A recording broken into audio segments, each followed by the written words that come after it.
Bismillahirrahmanirrahim. Alhamdulillah wassalatu wassalamu ala Rasulillah wa ala alihi wa ashabihi wa man sara ala nahjih ila yaumiddin wa ba'd. Kita masuk pada pembahasan yang ketiga, yaitu tentang ahamiyatus salati wa syar'an. Ahamiyatus salati syar'an. Itu urgensi keutamaan salat secara syariat. Disebutkan oleh Syekh Shalih Al-Utsaimin rahimahullah, inna lis-salati ahamiyatan 'azimatan wa makanatan 'aliyatan fil Islam. Fahiya ahadun arkanul Islamil 'azimah bal hiya ahammuha ba'da asy-syahadatain, syahadatun an la ilaha illallah wa anna Muhammadan Rasulullah wa yadullu ala ahammiyatiha. Sesungguhnya salat memiliki urgensi, kepentingan, keutamaannya yang besar, serta kedudukannya yang tinggi di dalam agama Islam. Dan salat kita ketahui satu di antara rukun Islam yang agung. Bahkan hal ini sangat urgent, yang sangat penting diperhatikan setelah dua kalimat syahadat, ya, asyhadu alla ilaha illallah wa asyhadu anna Muhammadar Rasulullah. Dan memiliki beberapa keutamaannya diuraikan nomor satu ya, bahwa kita ketahui salat merupakan satu di antara rukun Islam dan dia pada posisi yang kedua setelah syahadat. Artinya setelah kita mengikrarkan diri untuk dalam diri kita bahwa Allah Subhanahu wa taala adalah Rabb kita, kemudian Rasulullah Shallallahu alaihi wasallam adalah sebagai utusan kita, maka setelah itu kita aplikasikan, kita praktekkan pada rukun Islam yang kedua, yaitu sholat. Kemudian keutamaan sholat, yaitu sholat adalah tiangnya agama, sebagaimana dalilnya yang disampaikan oleh Rasulullah SAW, Ra'sul amril Islam wa umuduhu sholat wa dirwatu sanamihil jihad. Pokok urusan agama adalah al-Islam, tiangnya adalah agama, dan puncak dari semua urusan adalah al-jihad.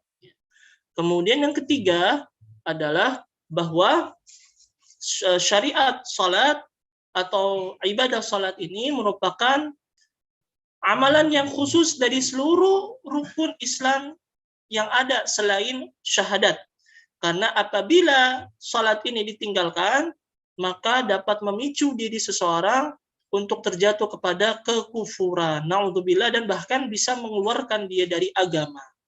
Maka kita harus berhati-hati. Bahkan Allah Subhanahu wa taala mengumpulkan orang-orang yang tidak mau salat bersama Firaun, Haman, dan Ubay bin Khalaf. Ya, mereka adalah orang-orang yang kafir, membangkang kepada Allah Subhanahu wa taala. Firaun ini adalah, kita tahu, orang yang zalim di masa Nabi Musa. Begitu juga dengan Haman. Haman ini juga pada masa Nabi Musa alaihissalam, satu di antara orang yang membangkang kepada Allah dan Rasulnya. Begitu juga dengan Ubay bin Khalaf. Ubay bin Khalaf ini adalah musuh Rasulullah SAW dalam menghadang dakwah beliau selama dalam kehidupannya. Kemudian yang keempat, bahwa sesungguhnya Allah Subhanahu wa taala telah mewajibkan dari salat ini bahkan di langit ketujuh.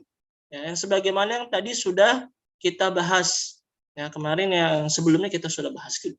Kemudian bahwa Allah Subhanahu wa taala mengatakan annallaha faradaha alaihi fi afdali lailatin fi haqqi Rasulillah sallallahu alaihi wasallam. Bahwa sesungguhnya Allah wajibkan salat ini ditetapkan pada malam yang sebaik-baiknya malam untuk haknya Rasulullah sallallahu alaihi wasallam. Kemudian yang keenam, bahwa sesungguhnya Allah Subhanahu wa taala mewajibkan atau memberikan kewajiban kepada Rasulullah Shallallahu alaihi wasallam dari salat ini tanpa ada perantara siapapun. Ya, kalau Al-Qur'an itu perantaranya dengan malaikat Jibril. Tapi kalau salat ini secara langsung Allah Subhanahu wa taala turunkan ketetapan hukumnya kepada Rasulullah Shallallahu alaihi wasallam. Ya. Kemudian keutamaan yang ketujuh, bahwa salat ini harus dilaksanakan terhadap hamba, ya, yaitu tadinya 50 rakaat menjadi 5 rakaat. Ya. Artinya ketika diringankan 5 rakaat diamalkan, 10 setiap kelipatan 10 dari melakukannya menjadi 50 derajat kebaikan. Kemudian yang kedelapan, bahwa sesungguhnya Allah Subhanahu wa taala mewajibkan dari bersuci adanya dengan beriringan dengan perintah sholat, agar menjadikan orang yang sholat menjadi suci, terhindar dari najis, dan sah dan diterima oleh Allah Subhanahu wa taala sholatnya tersebut. Kemudian yang kesembilan, bahwa tentang sholat ini banyak dalil-dalil menguatkan bahwa keutamaannya sangat dahsyat, karena untuk sebagai apa? Sebagai dorongan motivasi untuk kita semua. Kemudian Allah Subhanahu wa taala dan Rasul-Nya menentukan dari ancaman-ancaman yang meninggalkan sholat atau yang melalaikan sholat, dan dalilnya menguatkan dari hal tersebut. Kemudian bahwa sholat ini juga disebutkan in annahu ijtama'a fi muqaddimati hadhihi shalawati at-tathhirul badani wa tathhirul qalbi, bahwa sholat ini mengumpulkan dari dua keutamaannya, itu membersihkan hati dan membersihkan secara fisik. Artinya lahir dan batin itu beriringan, saling membersihkan dengan satu sama lain amalnya. Ya, artinya dengan berwudu, dia bersolat dengan salat, mengerjakan dengan baik, maka semuanya antara lahir dan batinnya akan menjadi bersih. Allahu a'lam bishawab. Cukup insyaallah taala.